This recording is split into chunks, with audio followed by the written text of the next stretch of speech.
Hello hello बच्चों, good morning. आज अपन विद्युत फ्लक्स के बारे में पढ़ेंगे। कल मैंने आपको फ्लक्स के बारे में बताया था, एक फ्रेम और पानी वाला एग्जाम्पल देखे। ठीक है, अपन ने उसके अंदर 3 केस देखे कि जब पानी के वेग और जो फ्रेम था उसका एरिया वेक्टर के बीच में जब कोण 0 था तो आपका जो फ्रेम में से जाने वाला पानी था वह अधिकतम था। जब थीटा और 90 डिग्री के बीच में जब वो एंगल था तब आपका जो पानी था वो क्या था, कम था। और जब एंगल आपका एग्जैक्टली 90 डिग्री था तब आपका पानी क्या हो गया था, 0।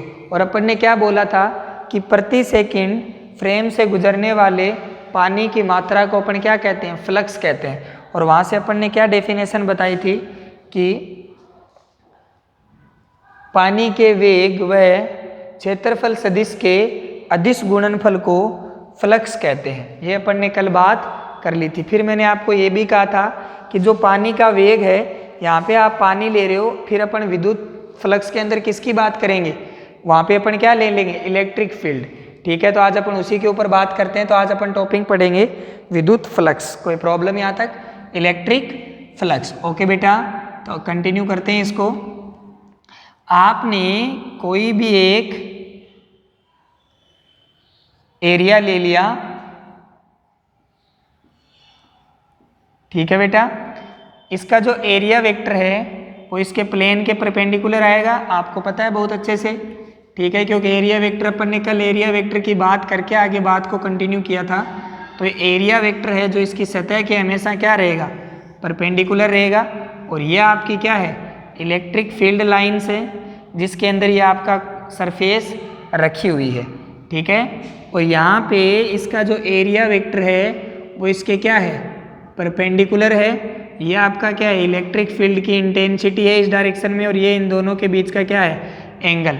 तो अपने को अगर फ्लक्स की डेफिनेशन लिखनी पड़े तो अपन क्या बोलेंगे कि विद्युत तीव्रता वेक्टर ई, विद्युत तीव्रता वेक्टर ई व क्षेत्रफल सदिश के अदिश गुणनफल को विद्युत फ्लक्स कहते हैं।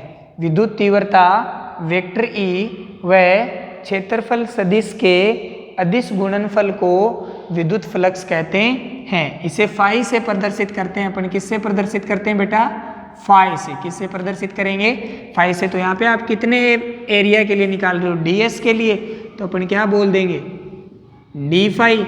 और क्या डेफिनेशन है, विद्युत तीव्रता वेक्टर ई व क्षेत्रफल सदिश के अदिश गुणनफल को क्या कहेंगे, विद्युत फ्लक्स। ये साथ साथ में लिख लिया करो आप। डी फाई इक्वल्स टू, यहाँ पे आपका क्या आ जाएगा, ई डी एस कोस थीटा।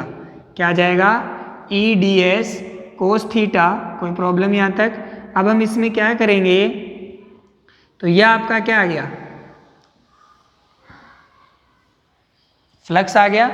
कोई प्रॉब्लम यहाँ तक। तो किसी भी सतह से जाने वाला जो आपका फ्लक्स है वो क्या है, E d S cos theta. E क्या है, विद्युत तीव्रता, डी एस क्या है आपका क्षेत्रफल सदिश, और थीटा क्या है, angle between area vector and electric field intensity. Okay बेटा, तो ये हमारी बात हो गई। अब इसके ऊपर अपन 3 केसों का डेरिवेशन कर सकते हैं। सबसे पहला केस, जैसे कल अपन ने उसके अंदर भी केस पढ़े थे, तो अगर आपसे विद्युत फ्लक्स की डेफिनेशन पूछ ले तो आप डेफिनेशन में क्या बताओगे, विद्युत तीव्रता वेक्टर ई व क्षेत्रफल सदिश के अदिश गुणनफल को क्या बोलते हैं, विद्युत फ्लक्स कहते हैं। इसे किससे प्रदर्शित करते हैं, फाई से।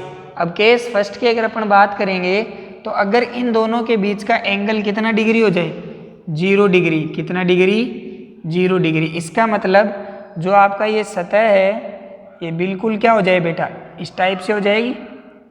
ठीक है, अब देखो ये आपका इलेक्ट्रिक फील्ड है, वही आपका इलेक्ट्रिक फील्ड सेम, ठीक है, इस डायरेक्शन में जा रहा है, बढ़िया।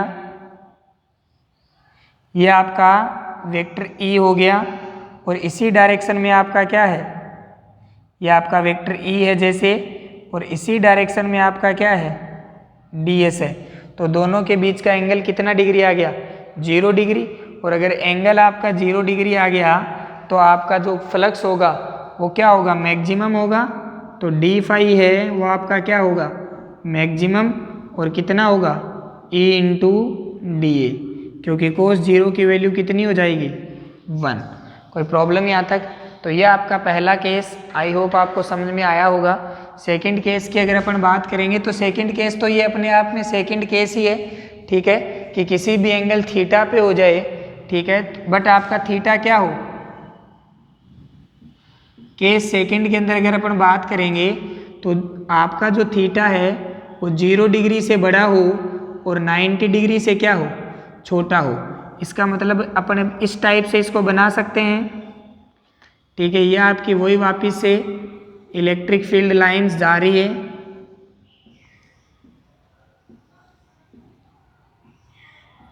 ठीक है, और ये इनका क्या आ गया, एरिया वेक्टर आ गया, और ये वाला जो एंगल है वो कितना है, थीटा। कोई प्रॉब्लम यहाँ तक? तो सेम केस, सॉरी ये आपका क्या है, एरिया वेक्टर है, और ये आपकी क्या, इलेक्ट्रिक फील्ड इंटेंसिटी। तो सेकंड केस के अंदर जो आपका फ्लक्स आएगा वो कितना आएगा, ई डी एस कोस थीटा। कोई प्रॉब्लम यहाँ तक कि आपका सेकंड केस हो गया जिसके अंदर आपका फ्लक्स कितना है, E d S cos theta, but theta 90 degree और 0 डिग्री के बीच है। केस आपका थर्ड क्या हो सकता है, थीटा इक्वल्स टू 90 डिग्री, और जैसे ही आपका थीटा 90 डिग्री हो जाएगा आपकी ये सतह कैसी हो गई, इस टाइप से। अब आपकी इलेक्ट्रिक फील्ड लाइंस तो ऐसे ही जा रही है, देखो ध्यान से,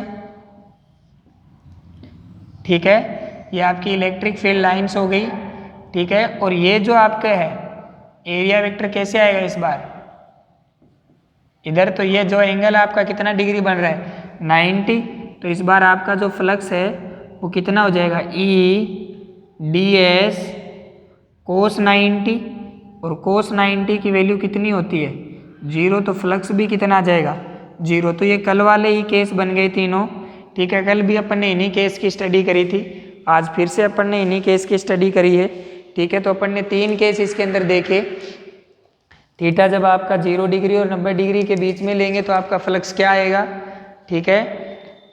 अलग अलग केस के अंदर अपन ने अलग अलग अध्ययन किया कि क्या कैसी स्थिति बन सकती है। तो सबसे पहले अगर जब भी बात करेगा विद्युत फ्लक्स की, तो विद्युत फ्लक्स के अंदर आप एक ही बात बताओगे बेटा कि विद्युत तीव्रता E व क्षेत्रफल सदिश के अदिश गुणनफल को क्या कहते हैं, विद्युत फ्लक्स कहते हैं। इसे फाई से प्रदर्शित करते हैं जब आपका एंगल कितना डिग्री हो जाएगा, 0 डिग्री हो जाएगा, किस किस के बीच में, विद्युत तीव्रता व क्षेत्रफल सदिश के।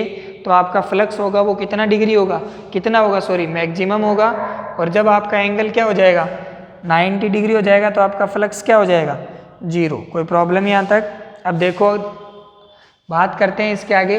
अगर आपसे बात पूछी जाए, स्क्रीनशॉट लेना चाहो तो ले सकते हो, फटाफट ले लीजिए, ले लिया होगा। आगे कंटिन्यू करते हैं इसी को ही। अब ये केस आपको समझ में आ गए होंगे। इन केस के आगे अपन देखते हैं कि जो आपकी इलेक्ट्रिक फ्लक्स जो क्वांटिटी है वो कैसी क्वांटिटी है, ठीक है। तो हमें दिख रही है कि जो ये कौन सा प्रोडक्ट है आपका, अदिश गुणनफल है। अदिश गुणनफल जब दो सदिश राशियों का आप अदिश गुणनफल करते हो तो हमें जो राशि मिलती है वो कैसी मिलती है, अदिश राशि मिलती है सर, नो डाउट। इसका मतलब हमारा जो विद्युत फ्लक्स है वो कौन सी राशि होता है, अदिश राशि होता है। कौन सी राशि है ये, अदिश राशि है। समझ में आ गई पहली बात, आपका विद्युत फ्लक्स है वो कौन सी राशि है, अदिश राशि है, पहला केस। कोई प्रॉब्लम बेटा यहाँ तक?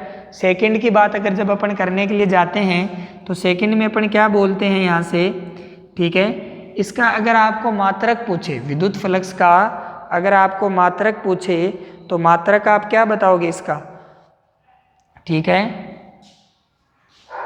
इसका अगर आपसे मात्रक पूछे तो मात्रक आप क्या बताओगे, न्यूटन मीटर स्क्वायर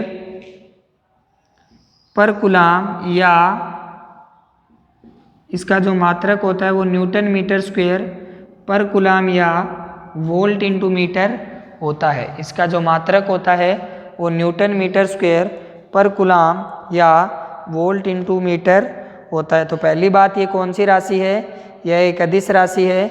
इसका जो मात्रक है वो न्यूटन मीटर स्क्वायर इंटू या पर कूलम होता है। ठीक है बेटा, अगर इसकी वीमा आपको निकालनी पड़ जाए तो वीमा भी आप निकाल सकते हो, घर पे ट्राई कर लेना। M1 L3 T-3 A-1, इसकी जो वीमा है वो आप निकाल सकते हो। M1 L3 T-3 और A-1 इसकी वीमा होती है। तो विद्युत फ्लक्स आपकी कौन सी क्वांटिटी होता है? अदिश राशि होता है, क्योंकि ये दो सदिश राशियों के अदिश गुणनफल से हमें प्राप्त होता है। सेकंड बात अपन ने क्या करी, इसका जो मात्रक होता है वो न्यूटन मीटर स्क्वायर पर कूलाम या वोल्ट इंटू मीटर होता है। और थर्ड बात अपन ने क्या की कि जो इसकी वीमा है वो M1 L3 T-3 और A-1 होती है। कोई प्रॉब्लम यहाँ तक? अब ध्यान से देखते जाना बेटा, ठीक है। अब अगर अपन बात करेंगे, नेक्स्ट बात करेंगे, अगर एक अदर डेफिनेशन की इसकी बात करें तो कल अपन ने क्या बोला था कि किसी भी बंद सतह से या फ्रेम से प्रति सेकंड गुजरने वाले पानी की मात्रा को अपन क्या बोलते हैं? फ्लक्स बोलते हैं, कल अपन ने कहा था। ठीक है, अब वहाँ पे पानी की जगह आप यहाँ पे क्या ले लिया? विद्युत तीव्रता। कल वहाँ पे जब आपने पानी लिया था, आज अपन ने क्या ले लिया? विद्युत तीव्रता ले ली यहाँ पे। और विद्युत तीव्रता किसकी वजह से होती है? विद्युत क्षेत्र की वजह से। और विद्युत क्षेत्र किसकी वजह से होता है? विद्युत क्षेत्र रेखाओं की वजह से। तो अपन बोल सकते हैं कि किसी भी विद्युत क्षेत्र में रखे गए पृष्ठ के किसी भी विद्युत क्षेत्र में रखे गए, ध्यान से सुनना, किसी भी विद्युत क्षेत्र में रखे गए पृष्ठ के लंबवत गुजरने वाली विद्युत बल रेखाओं की संख्या को क्या कहते हैं? विद्युत फ्लक्स कहते हैं। अपन ऐसा भी बोल सकते हैं कि किसी भी विद्युत क्षेत्र में रखे गए बंद पृष्ठ से लंबवत गुजरने वाली विद्युत बल रेखाओं की संख्या को भी क्या कहते हैं? विद्युत फ्लक्स कहते हैं। जैसे ये आपका कोई भी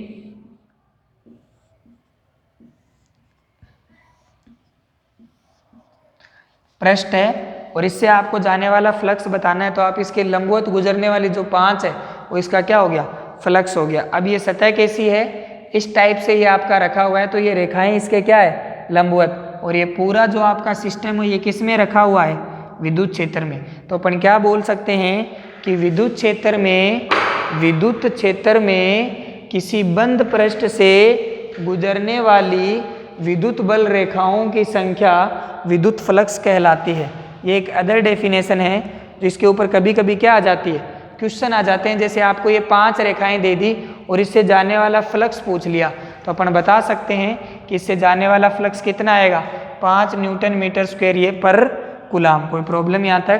तो सीधी सी बात है, किसी विद्युत क्षेत्र में बंद पृष्ठ से लंबवत गुजरने वाली विद्युत बल रेखाओं की संख्या ही क्या कहलाती है? आपकी विद्युत फ्लक्स। जैसे कल अपन ने बोला था कि फ्रेम से प्रति सेकंड गुजरने वाले पानी की मात्रा क्या कहलाती है? फ्लक्स कहलाती है। वहाँ पे फ्रेम की जगह आज अपन क्या इंक्लूड कर लिए? विद्युत क्षेत्र। और पानी की मात्रा की जगह अपन ने क्या ले लिया?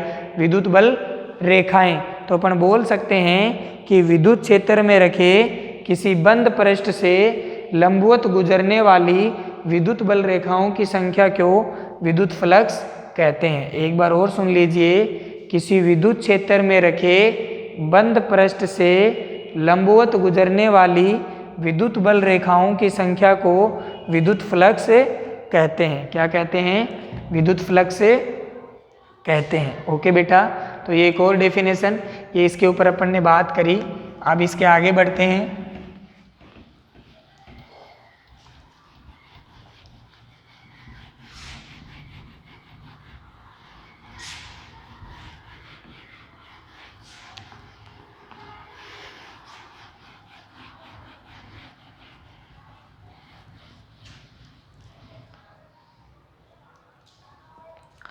आगे कंटिन्यू करते हैं।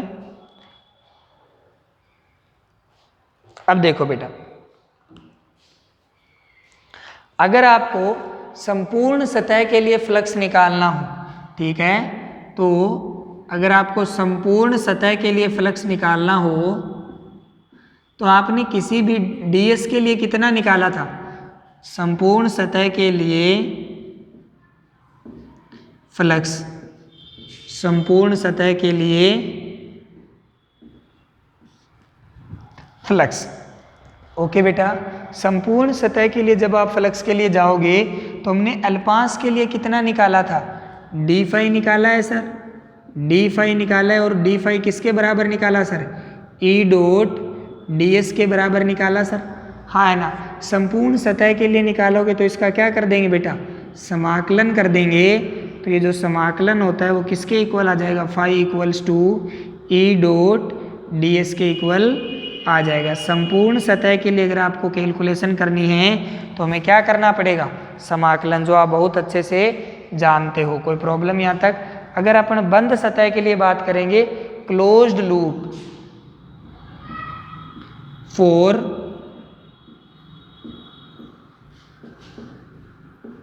ठीक है, कभी कभी अपन ऐसा भी लिख सकते हैं, ये भी सही है। किसी भी बंद सतह के लिए अपन बात करेंगे संपूर्ण सरफेस के लिए, तो ये फॉर्मूला कभी कभी आपको ऐसा भी मिलेगा, ये फॉर्मूला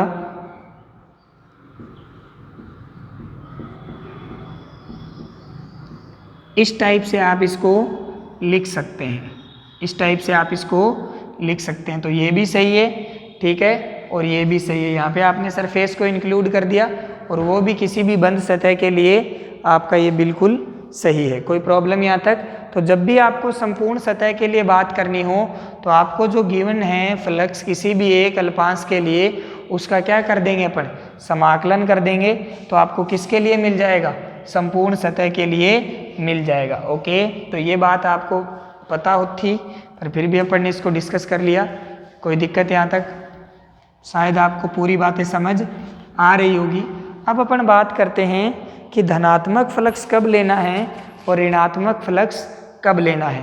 ठीक है, आप जब क्वेश्चन करने के लिए जाओगे तो फ्लक्स को दो तरीके से लेता है, वो एक बार तो धनात्मक लेता है और एक बार ऋणात्मक लेता है। कोई प्रॉब्लम यहाँ तक। तो देखो, दो केस हो सकते हैं हमारे पास, ठीक है। आपके पास कोई भी एक बंद सतह है, ठीक है, और यहाँ पे एक आवेश क्यों रखा है, तो आपकी विद्युत क्षेत्र रेखाएं हैं वो कहाँ जाएगी, बाहर जाएगी कि नहीं जाएगी। इसका मतलब अगर विद्युत क्षेत्र रेखाएं बाहर जा रही है, तुम्हें दिख रहा है, तो फ्लक्स विद्युत क्षेत्र रेखाओं की संख्या को ही क्या कहते हैं, विद्युत फ्लक्स कहते हैं, हाँ है ना। ठीक है, अपन ने अभी डेफिनेशन पढ़ी कि किसी विद्युत क्षेत्र में स्थित बंद पृष्ठ से गुजरने वाली विद्युत बल रेखाओं की संख्या को अपन क्या बोले थे, विद्युत फ्लक्स बोले थे, आपको याद होगा। तो किसी भी विद्युत क्षेत्र में स्थित बंद पृष्ठ से गुजरने वाली विद्युत बल रेखाओं की संख्या क्या कहलाती है, आपकी विद्युत फ्लक्स कहलाती है। लेकिन आज हमारा सिनेरियो क्या है, थोड़ा चेंज है। अभी अपन देखते हैं कि जो ये क्यू आवेश है और ये बल रेखाएं कहाँ जा रही है, बाहर जा रही है। इसका मतलब जो ये वाला फ्लक्स है, ये वाला फ्लक्स है, तो ये कौन सा होगा, धनात्मक होगा कि नहीं होगा। क्योंकि हमें पता है कि बाहर जब भी लाइनें आएगी वो कौन से आवेश के कारण आएगी, धनात्मक आवेश के कारण। बिल्कुल सही बात है। तो बाहर निकलने वाला फ्लक्स भी कैसा होगा, धनात्मक होगा। सेकंड केस अगर आपको समझ आ ही गया होगा बिना बताए, अगर आपके पास माइनस क्यू चार्ज है तो विद्युत बल रेखाएं कहाँ आएगी, अंदर आएगी कि नहीं आएगी। और अगर विद्युत बल रेखाएं अंदर आएगी, इसका मतलब आपका जो फ्लक्स है वो कौन से आवेश की वजह से आ रहा है, ऋणात्मक आवेश की वजह से आ रहा है। कौन से आवेश की वजह से आ रहा है, ऋणात्मक आवेश की वजह से आ रहा है। और अगर ऋणात्मक आवेश की वजह से आपका फ्लक्स आ रहा है, ठीक है, तो ये फ्लक्स कैसा है, फिर ऋणात्मक है। कैसा है, ऋणात्मक है। तो अपन यहाँ से एक बात बता सकते हैं कि बाहर निकलने वाला फ्लक्स, आउटगोइंग जो फ्लक्स होता है वो ऑलवेज पॉजिटिव इन नेचर होता है, और जो इनकमिंग जो फ्लक्स होता है वो ऑलवेज नेगेटिव नेचर का होता है। समझ में आ गया। बाहर निकलने वाला विद्युत फ्लक्स हमेशा धनात्मक होता है और अंदर आने वाला विद्युत फ्लक्स हमेशा ऋणात्मक होता है। ठीक है, बाहर निकलने वाला विद्युत फ्लक्स हमेशा क्या होता है, धनात्मक होता है, और अंदर आने वाला विद्युत फ्लक्स हमेशा क्या होता है, ऋणात्मक होता है। तो आई होप आपको ये बात समझ में आई होगी। कोई प्रॉब्लम यहाँ तक। तो ऐसे क्वेश्चन भी आपसे पूछा जा सकता है कि विद्युत फ्लक्स कैसा होगा, इसकी क्या डायरेक्शन होगी। ठीक है, तो विद्युत फ्लक्स की कोई डायरेक्शन तो होती ही नहीं है, क्योंकि अपन ने अभी बात करी कि विद्युत फ्लक्स कैसी राशि होता है, अदिश राशि होता है। आई होप आपको ये पॉइंट समझ में आ गया होगा कि बाहर निकलने वाला जो विद्युत फ्लक्स है वो ऑलवेज पॉजिटिव इन नेचर होता है, और जो इनकमिंग जो फ्लक्स होता है वो हमेशा किस नेचर का होता है, नेगेटिव नेचर का होता है, ऋणात्मक होता है वो। कोई प्रॉब्लम यहाँ तक?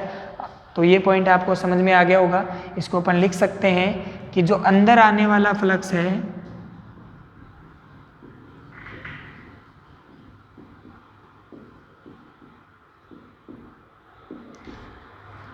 अंदर आने वाला जो फ्लक्स है आपका वो कैसा है, अभी आपको पता चल गया ऋणात्मक है सर। और जो बाहर जाने वाला जो फ्लक्स है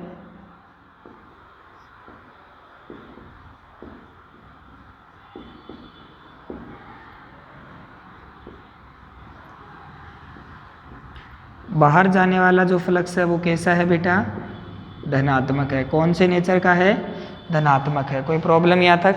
तो अंदर आने वाला जो फ्लक्स है वो कौन से नेचर का है, ऋणात्मक नेचर का है। और बाहर जाने वाला जो फ्लक्स है वो कौन से नेचर का है, धनात्मक नेचर का है। तो ये एक और पॉइंट अपन ने यहाँ पे डिस्कस किया। तो इस टाइप के क्वेश्चन भी आपके पेपर में आ सकते हैं। अगर आपको इनकमिंग और आउटगोइंग फ्लक्स दिया हुआ है और उनके आगे साइन नहीं दिए हुए, तो याद रखना इनकमिंग फ्लक्स को आपको आगे माइनस लगाना है और आउटगोइंग फ्लक्स को आपको हमेशा धनात्मक लगाना है। ये बात भी आपको बहुत ही ध्यान रखने वाली है। अगर आपको क्वेश्चंस के अंदर आने वाला फ्लक्स व बाहर जाने वाला flux, incoming and outgoing flux given है, तो आपको अपनी तरफ से इनकमिंग फ्लक्स को हमेशा कैसा लेना है, ऋणात्मक लेना है, और आउटगोइंग फ्लक्स को हमेशा क्या लेना है, पॉजिटिव लेना है। आप उसके अंदर साइन लगाओगे फिर कैलकुलेशन परफॉर्म करोगे। बात समझ में आई कि नहीं आई? ठीक है, तो कभी कभी हमें जब इनकमिंग और आउटगोइंग फ्लक्स देता है तो दोनों के मान वो धनात्मक देता है, तो आपको अपनी तरफ से उनके साइन लगाने हैं। ओके बेटा, तो ये हमारा एक और टॉपिक डिस्कशन खत्म हुआ। अब अपन कुछ क्वेश्चन करते हैं इसके ऊपर कि किस टाइप के क्वेश्चन आपके पेपर में आते हैं। ठीक है, तो अपन देखते हैं।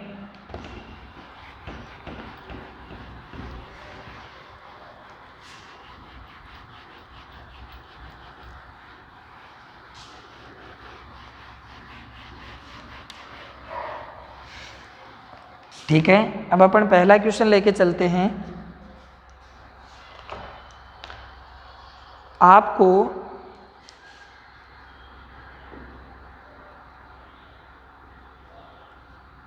वेक्टर ई आपको गिवन होगा, जैसे वेक्टर ई आपको उसने दे दिया,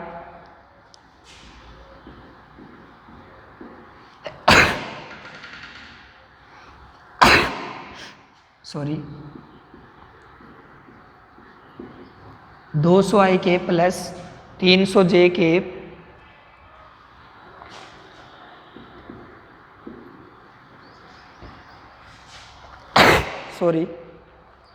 और आपको एरिया भी उसने दे दिया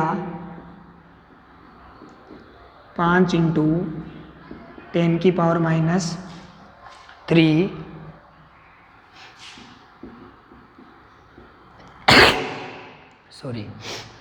ठीक है, आपको एरिया भी उसने दे दिया और क्या दे दिया, विद्युत क्षेत्र दे दिया, और आपसे विद्युत फ्लक्स पूछा है। ठीक है,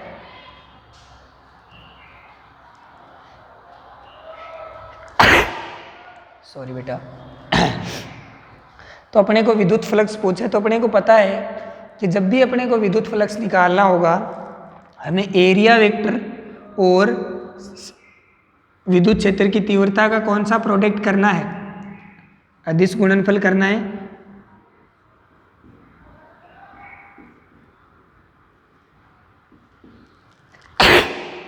सॉरी बेटा। तो अपन को क्या है, वेक्टर ई दे रखा है आपको कितना, 200 i के प्लस 300 j के, ये आपको वेक्टर ई दे रखा है, और एस भी कितना दे रखा है, 5 × 10⁻³ j के। ओके बेटा, अब डॉट प्रोडक्ट करना है तो मैंने आपको एक चीज़ सिखाई है कि आई कैप को आई कैप से मल्टीप्लाई करते हैं और जे कैप को जे कैप से मल्टीप्लाई करते हैं। ओके बेटा, तो आई कैप तो इसमें है ही नहीं, तो ये तो 0 हो गया, और जे कैप को जे कैप से मल्टीप्लाई करोगे तो 5 × 300 1500 और ये 10 की घात -3, जे कैप इंटू जे कैप क्या हो गया 1 हो गया। इसको आप क्या लिख सकते हो 1.5, ठीक है, और मात्रक क्या होता है वोल्ट इंटू मीटर। तो यह आपका क्या आ गया विद्युत फ्लक्स आ गया। ऐसे क्वेश्चन आपके पूछ सकता है, पूछता भी है बोर्ड में, तो ऐसे ही आते हैं सिंपल क्वेश्चन। तो ये हमने एक क्वेश्चन कर लिया। अब एक और क्वेश्चन करते हैं, ठीक है। सेकंड क्वेश्चन हमें बताना है, सिद्ध करना है। सेकंड क्वेश्चन में आपको क्या बताना है,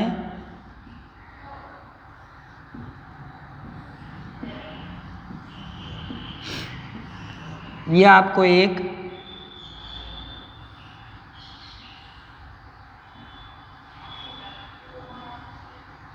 क्या दे दिया, एक बेलन दे दिया, ठीक है, जो किसके अंदर रखा हुआ है विद्युत क्षेत्र के अंदर रखा हुआ है। ये एक सिलेंडर है आपके पास, ये किसके अंदर रखा हुआ है इलेक्ट्रिक फील्ड के अंदर रखा हुआ है, ठीक है। इसकी रेडियस आप कुछ भी मान लीजिए, मान लो इसकी रेडियस r है और जो इसकी लेंथ है वो आपने क्या मान ली l मान ली, क्या मान ली l मान ली। अब इसमें से जाने वाला आपको सिद्ध करना है कि जो आपका नेट जो फ्लक्स होगा वो क्या होगा 0। यह आपको क्या करना है सिद्ध करना है। तो कैलकुलेशन करना शुरू करते हैं। अगर आपको नेट फ्लक्स निकालना है तो हमने इसको 3 पार्ट में डिवाइड कर लिया इस सिलेंडर को। एक ये वाली सरफेस, एक ये वाली सरफेस और एक ये आपका पूरा वक्रीय पृष्ठ। तो इसको मैंने मान लिया S1, इसको मैंने मान लिया S2 और इसको मैंने मान लिया S3, ठीक है। तो सबसे पहली जो अपन बात देखेंगे जब अपन इसको प्रूफ करने की कोशिश कर रहे हैं, ठीक है, तो पहली बात के अंदर आप क्या देखोगे कि जो S1 है वो किसके इक्वल होगा S3 के इक्वल होगा। ये तो हमें दिख ही रहा है, तभी ये बेलन है। अगर ये दोनों इक्वल नहीं होंगे तो ये शंकु बन जाएगा। पहली बात समझ में आ गई सर।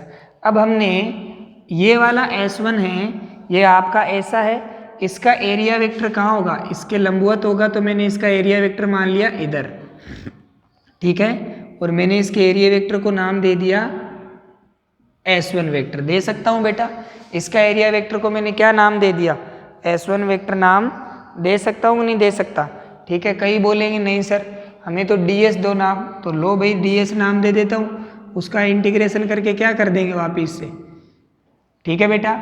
इसी टाइप से इसका जो एरिया वेक्टर है वो एरिया वेक्टर कहाँ आएगा, अगर उसका आउटवर्ड लिया है तो इसका भी कहाँ लेना पड़ेगा आउटवर्ड। तो ये आपका एरिया वेक्टर आ गया। और जो तीसरा है वो आपका ये वाला सरफेस है, यहाँ पे आप कोई भी सरफेस मान लो, चाहे यहाँ मान लो, इसका एरिया वेक्टर कहाँ होगा आउटवर्ड लेंगे अपन, तो ये आपने ले लिया DS। कोई प्रॉब्लम यहाँ तक समझ में आ गया। अगर अपन बात करेंगे तो अब अपन आप फाई नेट की बात करेंगे, किसकी बात करेंगे फाई नेट की। तो अपन क्या बोलेंगे कि पहले के लिए E डॉट DS उस एरिया कितना है S1, ठीक है। दूसरे के लिए बात करेंगे तो E डॉट DS एरिया कितना है S2, दिख रहा है सर हमें। और तीसरे के लिए अगर अपन बात करेंगे तो क्या लिखेंगे E डॉट DS एरिया कितना है बेटा S3। एक बात आपको ध्यान रखनी है, अगर आप किसी भी सतह के लिए कैलकुलेशन परफॉर्म कर रहे हो और आपने उसके अंदर एक अल्पांश का एरिया लंबवत बाहर की ओर मान लिया, तो फिर सभी अल्पांशों के एरिया आपको कहाँ मानने हैं लंबवत बाहर की ओर। अगर कोई बच्चा बोलता नहीं सर मैं तो लंबवत अंदर की ओर मानूंगा, तो इसका अंदर की ओर इधर होता, इसका अंदर की ओर इधर होता, उसका अंदर की ओर कहाँ होता नीचे, तो फिर आपको लंबवत अंदर की ओर मानने है। अब देखो इसके अंदर यहाँ पे जो आपका एंगल है वो कितना डिग्री है 0 डिग्री, यहाँ पे जो आपका एंगल है वो आपका कितना डिग्री है 90 डिग्री। और यहाँ पे ध्यान से देखना जो आपका एंगल है वो कितना डिग्री है, 180 डिग्री है या नहीं है, क्योंकि आपका जो विद्युत क्षेत्र है वो तो इधर है और ऐसा बन रहा है यहाँ पे। ये तो आपका वेक्टर ई है और ये आपका वेक्टर डी एस है। ओके बेटा, तो ये एंगल कितना बन रहा है, 180 बन रहा है। यहाँ पे क्या बन रहा है आपका, ये तो आपका वेक्टर ई है और इसी डायरेक्शन में आपका वेक्टर क्या आ रहा है, डी एस। तो ये जो एंगल आपका आ रहा है ये कितना डिग्री आ रहा है, थीटा 0। और यहाँ पे क्या बन रहा है, ये तो आपका वेक्टर ई है और इसके जो परपेंडिकुलर है वो आपका क्या आ रहा है, वेक्टर डी एस। तो जो ये एंगल है आपका ये कितना डिग्री आ रहा है, 90। तो इसके अंदर जब इसको खोलेंगे तो अपन क्या लिख सकते हैं, ई डी एस कोस 0, यहाँ पे क्या लिख सकते हैं, इंटीग्रेशन S1, यहाँ पे क्या लिख सकते हैं, ई d S cos 90 integration of S2, और यहाँ पे क्या लिख सकते हैं, ई d S cos 180 integration of S3। कोई प्रॉब्लम यहाँ तक? तो ये आपका क्या हो गया, इंटीग्रेशन ऑफ S3। आगे बढ़ते हैं,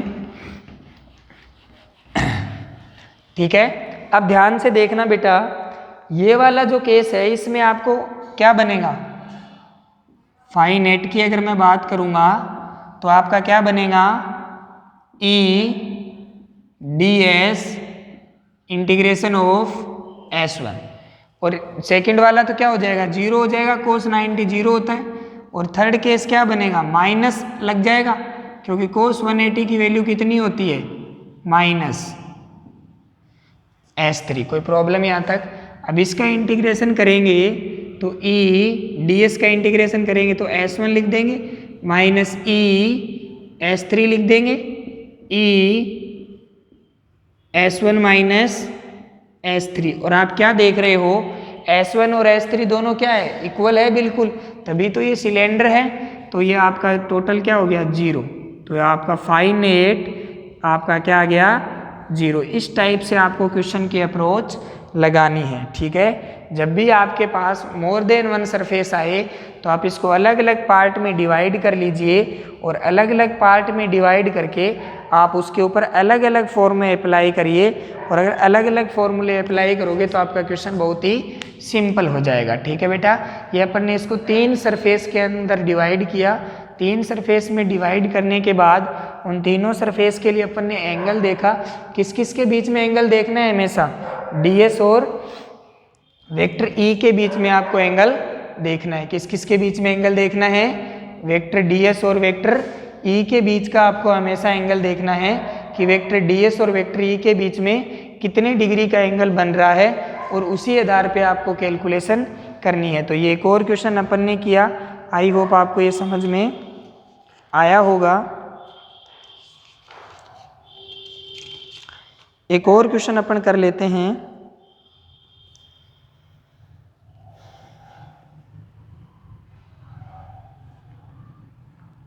ठीक है। एक और क्वेश्चन भी अपन यहाँ से देखते हैं, करने की कोशिश करते हैं।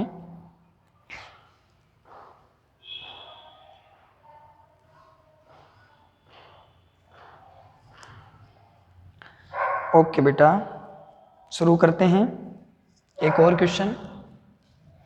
तो इस टाइप के क्वेश्चन आपके पेपर में आते हैं, ठीक है। ऐसे क्वेश्चन कहीं भी पूछे जा सकते हैं आपसे। ये छोटे छोटे क्वेश्चन हैं पर इनसे बेसिक जो आपका कंसेप्ट है वो आपका बहुत अच्छा हो जाता है। और अगर आपका बेसिक स्ट्रॉन्ग है तो आपको क्वेश्चन करने में ज़्यादा दिक्कत नहीं आती है, ठीक है बेटा।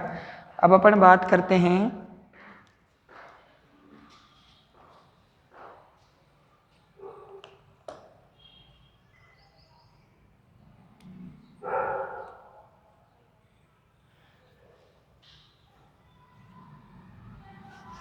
ठीक है। अब आप देखते हैं, ध्यान से बात करेंगे अपन। ये वाला क्वेश्चन बहुत अच्छा क्वेश्चन है।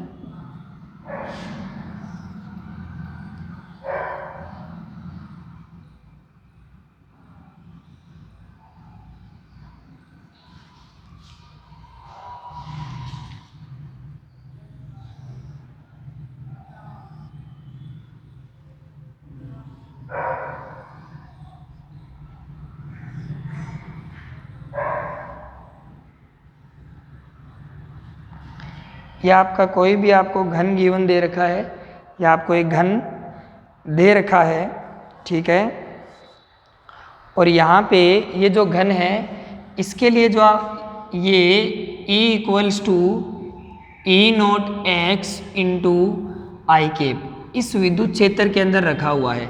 ये जो आपका संपूर्ण घन है ये E naught into X I cap विद्युत क्षेत्र के अंदर रखा हुआ है।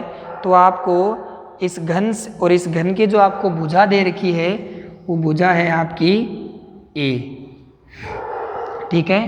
तो इस संपूर्ण घन से निकलने वाले विद्युत फ्लक्स की आपको गणना करनी है। संपूर्ण घन से निकलने वाले विद्युत फ्लक्स की आपको गणना करनी है। ओके बेटा, तो अपन इसके अंदर फॉर्मूला लगाएंगे या क्या करेंगे, तो अपन अभी शुरू करते हैं कि क्या अपने को करना है। तो आपको एक तो इस घन से निकलने वाला अगर आपको फ्लक्स चाहिए, ठीक है, अब ध्यान से देखना,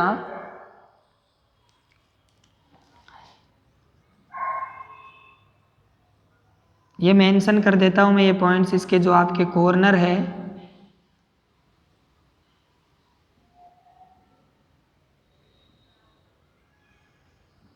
ये इसके कॉर्नर हो गए। नाम दे देते हैं यहाँ पे O P Q R S T U और वी, ये अपन ने नया नेमिंग इसकी कर दी। अब आपको एक चीज़ जो ध्यान से समझनी है, ये वाली जो सतह है ना ओ पी वी यू, ये बिल्कुल ऐसे मूल बिंदु के ऊपर है। इसका मतलब जो ओ पी ई यू है वो ऐसे बाहर नहीं है, ये बिल्कुल ऐसे मूल बिंदु के ऊपर रखा हुआ और ये पूरा घन आपका आगे है। समझ में आ रहा है? ये एक ऐसा डिब्बा है जो कहाँ रखा हुआ है, मूल बिंदु से ऊपर, जस्ट मूल बिंदु के ऊपर। अब देखो बेटा, अपन बात कर लिए, अब हमें अगले ने जो विद्युत क्षेत्र दिया है वो कैसा है, आई केप दिशा में है। इसका मतलब एक अंदाजा तो हमने लगा लिया कि जो विद्युत क्षेत्र की जो डायरेक्शन है ना सर, वो ऐसे है, ठीक है, विद्युत क्षेत्र की जो डायरेक्शन है वो ऐसे है। तो आपकी जो घन है उसके हमारे पास 6 फेसेज है। कितने फेस हैं? 6। जो पहला है वो है, अपन यहाँ से शुरू करते हैं, एक अपन ने मान लिया ओ पी आर क्यू, एक ये वाला, एक ये देख लो ओ पी आर क्यू, इसके साथ में जो दूसरे वाला है वो है ओ यू वी पी, ये आपका दूसरा है। तीसरे की अगर बात करूँगा तो तीसरा आपका कौन सा बन जाएगा, O R S U, O R S U बन जाएगा। चौथे की अगर मैं बात करूँगा तो चौथा आपका कौन सा है, ऊपर वाला ले लो, टी वी एस यू, ये आपका चौथा बन जाएगा।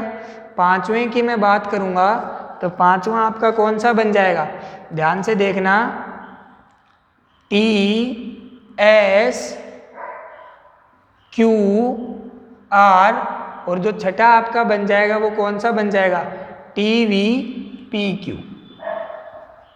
ये आपकी टोटल कितनी सरफेस बन गई बेटा, ठीक है। ओ पी क्यू आर जो सरफेस है वो आपकी सरफेस ये वाली है, ठीक है। O U V P, O U V P जो आपकी सरफेस है बेटा वो ये वाली है, ठीक है। फिर O R S U, O R S U surface है वो बेटा आपकी ऐसे वाली है, ठीक है। फिर अपन बात करेंगे टी वी एस यू, तो T E V S U भी आपकी जो सरफेस है वो कैसी है बेटा, ऐसे है, ये नीचे वाली है। अपन इसको लिख सकते हैं कि ये नीचे वाली है, और ये कौन सी है बेटा, ऊपर वाली है, ठीक है। ये आपकी कौन सी है, पीछे वाली है, ठीक है बेटा, ओके। और अब देखो T S Q R, T S Q R, तो ये आपकी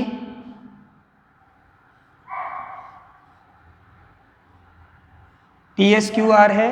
ये वाली जो सरफेस है आपकी OUVP, ठीक है, ये आपकी कौन सी है, लेफ्ट वाली है, और ये जो आपकी सरफेस है वो कौन सी हो जाएगी फिर, राइट वाली, ठीक है बेटा। और ये जो आपकी TVPQ है, TVPQ वाली हो जाएगी ये, और ये आपकी कौन सी है, आगे वाली। तो ये मैंने आपको इस घन को यहाँ पे प्रदर्शित करने की कोशिश करी।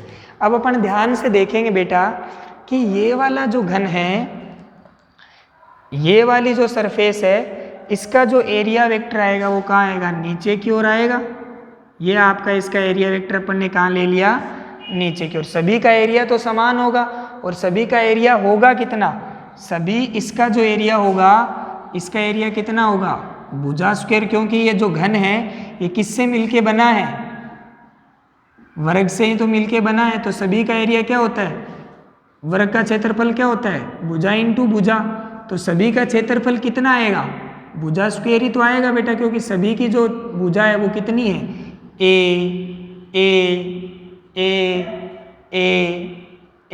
और ए। ओके बेटा, इसके लिए जो एरिया वेक्टर है वो कहाँ है, नीचे की ओर है। अब देखते हैं OUVP, इसके लिए जो एरिया वेक्टर है वो कितना है, राइट साइड में है या नहीं है। इसके लिए जो एरिया वेक्टर है ये पीछे वाली है, पीछे वाली कौन सी, ORSU, पीछे वाली है। तो इसका एरिया वेक्टर अंदर की ओर होगा, अंदर की ओर होगा तो मैं इसको डॉट डॉट डॉट से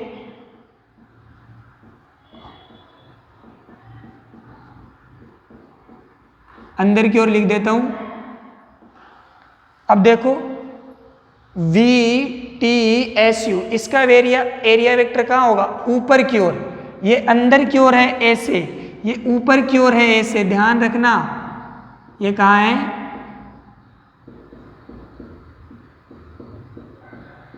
ऊपर की ओर, ध्यान से समझते जाना। TSQR, इसका एरिया वेक्टर कहाँ होगा, इस डायरेक्शन में होगा, इसके तो कोई दिक्कत नहीं है। ये आगे वाली है, इसका एरिया वेक्टर होगा बाहर की ओर, इसका एरिया वेक्टर होगा ए से, ठीक है। एक आपका ए से है और एक आपका ए से है, तो ये ए से नहीं है, ये बाहर की ओर है। मैं लिख रहा हूं साथ में, ये आपका कहाँ है, बाहर की ओर। तो ये अपन ने सारी बात कर ली, कोई प्रॉब्लम यहाँ तक।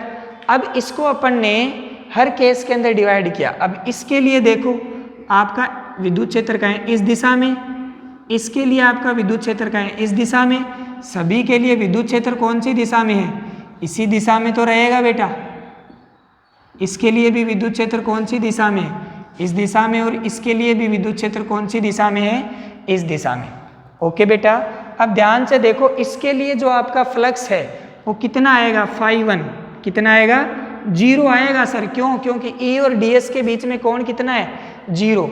यहाँ पे अपन लिख सकते हैं कि जो थीटा है वो कितना डिग्री है, 90 डिग्री। यहाँ पे जो थीटा मैं मानूंगा वो कितना डिग्री हो गया, 180 डिग्री। और यहाँ पे मैं थीटा मानूंगा वो भी कितना डिग्री है, 90। यहाँ भी थीटा कितना डिग्री है, 90। यहाँ थीटा कितना है, 0। और यहाँ थीटा कितना है, 90। सारी बातें समझ में आई होगी आपको। अलग अलग फॉर्मूला लगाते हैं सबके लिए। फाई नेट की अगर मैं बात करूँगा तो फाई नेट इसके लिए कितना आएगा, EDS cos 90।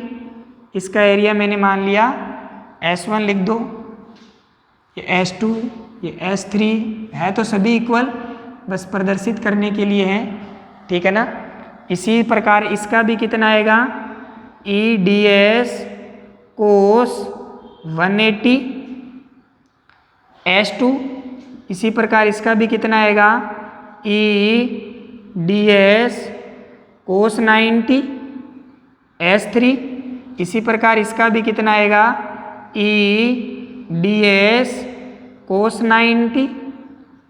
इसी प्रकार इसका भी कितना आएगा, EDS cos 0। और इसी प्रकार इसका भी कितना आएगा, ई डी एस कोस 90।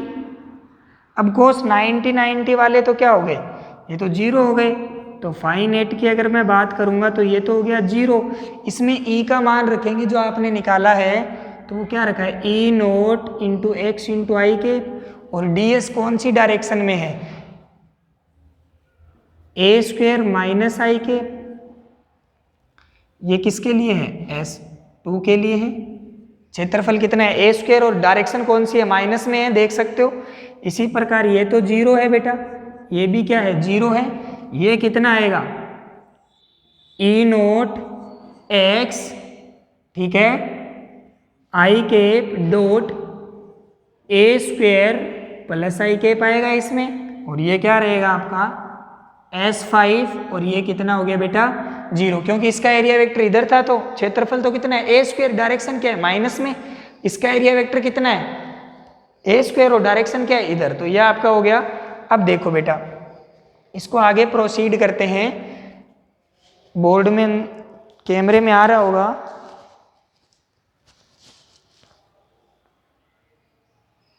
आ रहा है बेटा, बिल्कुल आ रहा है, कैमरे में आ रहा है, ठीक है। तो ये हो गई। मैं इधर इसको कंटिन्यू करता हूँ, इसको हटा देता हूँ।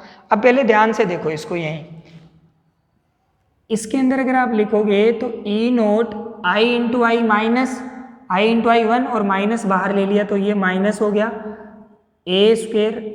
एक्स की बात करूंगा बेटा, किसकी बात करूंगा, एक्स की। ध्यान से देखना, इसके लिए एक्स कितना है, क्योंकि ये कहाँ पे है, ये तो मूल बिंदु के ऊपर है। ये मैंने कहा था ये कहाँ पे है, मूल बिंदु के ऊपर, और मूल बिंदु के ऊपर है तो यहाँ पे दोनों कोऑर्डिनेट क्या होते हैं, 0 0।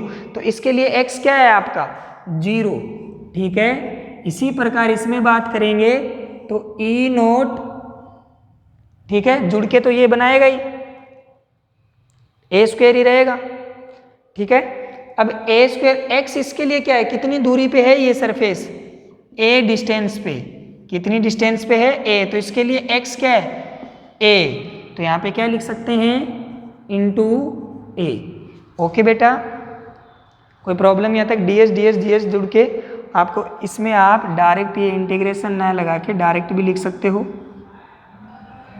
ठीक है ना। ये इंटीग्रेशन आप न लगा के इसको अपन डायरेक्ट भी लिख सकते हैं, क्योंकि आपने यहाँ पे वैल्यू रख दी। वैल्यू रख दी तो आपने डायरेक्ट अपन को इंटीग्रेशन लगाने की जरूरत नहीं है। ई इंटू ए स्क्वेयर। अब देखो ध्यान से, इसके लिए मैंने x क्यों 0 पुट किया, इसके लिए मैंने 0 इसलिए पुट किया, ये वाली जो आपका सरफेस है कौन सी, O P U P, O P U V, ये वाली जो आपकी सरफेस है ये कहाँ पे है, मूल बिंदु के ऊपर। और ये वाली जो आपकी सरफेस है वो मूल बिंदु से कितनी दूरी पे है, ए दूरी पे। वर्ग को ध्यान से इमेजिनेशन करो माइंड के अंदर, आपको अपने आप ये पता चल जाएगा। इसको बिल्कुल ये सीधा है, ऐसे टेढ़ा थोड़ी होता है वर्ग, वर्ग तो बिल्कुल सीधा होता है, ठीक है। जैसे इससे समझने की कोशिश करो, ये वाली जो सतह है ये तो ये वाली है, और ये वाली जो सतह है वो ये है। तो ये वाली जो दूरी है वो ए ही तो रहेगी, रहेगी कि नहीं रहेगी। ये वाली जो सतह है अगर इसको एक वर्ग माना जाए तो ये ऊपर नीचे दाएं बाएं अप डाउन, ओके।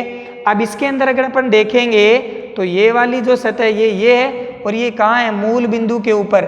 और जो ये वाली सतह है फिर ये कितनी दूरी पे आएगी, ए डिस्टेंस पे। कितनी डिस्टेंस पे आएगी, ए डिस्टेंस पे। तो इसीलिए मैंने यहाँ पे x का मान a रखा है और इसके लिए x का मान क्या रखा है, 0, ओके। और अगर अपने से कुल नेट फ्लक्स पूछेगा तो फाइन नेट कितना हो जाएगा, ये तो फिर 0 हो गया, क्या बचा, ई नॉट इंटू ए क्यूब। कितना हो गया, ई नॉट इंटू ए क्यूब। तो ये अपन ने पूरी कैलकुलेशन इसके ऊपर परफॉर्म करी, एक एक चीज को अपन ने देखा, मैंने सभी को आपको बना के दिखाया है। सारी जो चीजें हैं मैंने आपको इसके ऊपर बना के दिखाई है, ओके बेटा। सारी जो चीजें हैं मैंने आपको बना के दिखाई है बोर्ड के ऊपर, ठीक है। अब इससे आप अपना काम, एक भी आपके सिंगल डाउट नहीं बचेगा। बस ये आपको ध्यान रखना है, जो मैंने डॉटेड लाइन लिखाई है वो अंदर है, और जो नीचे मैंने डॉटेड ये नीचे की ओर नहीं है, ये कहाँ है, बाहर की ओर। इसको आपको कहाँ मान के चलना है बेटा, बाहर की ओर। ठीक है, इसको आपको कहाँ मान के चलना है, बाहर की ओर। तो ये आपका एक बहुत ही अच्छा क्वेश्चन जो इस पे बनता है वो अपन ने किया।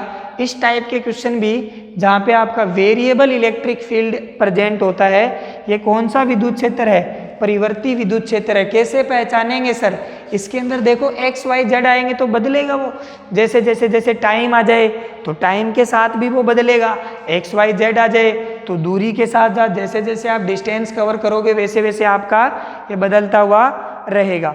आई होप आपको ये पॉइंट बिल्कुल एकदम क्लियर हो गया होगा, इसमें कोई दिक्कत नहीं आई होगी। तो इस टाइप के क्वेश्चन आपके पेपर में आ सकते हैं, जेईई एडवांस में से क्वेश्चन पूछे जा सकते हैं, पूछे जाते भी हैं, ठीक है। तो आपको इनके ऊपर भी प्रैक्टिस करनी है, इसको एक बार आप ध्यान से देख लेना। यह आपका क्या है, एक घन दिया हुआ था, घन किससे मिलके बनता है, वर्ग से ही तो मिलके बनेगा। इसकी भुजा की लंबाई कितनी दे रही है, तो अपन ने सभी में लिख दिया है। अपन ने, मैंने आपको 6 की 6 जो आपकी भुजा है, आर्म्स है, वो मैंने आपको क्या रिप्रेजेंट करके दिखाई है। तो आई होप आपको ये पॉइंट समझ में आया होगा। Okay, thank you, bye bye, बाकी कल पढ़ेंगे।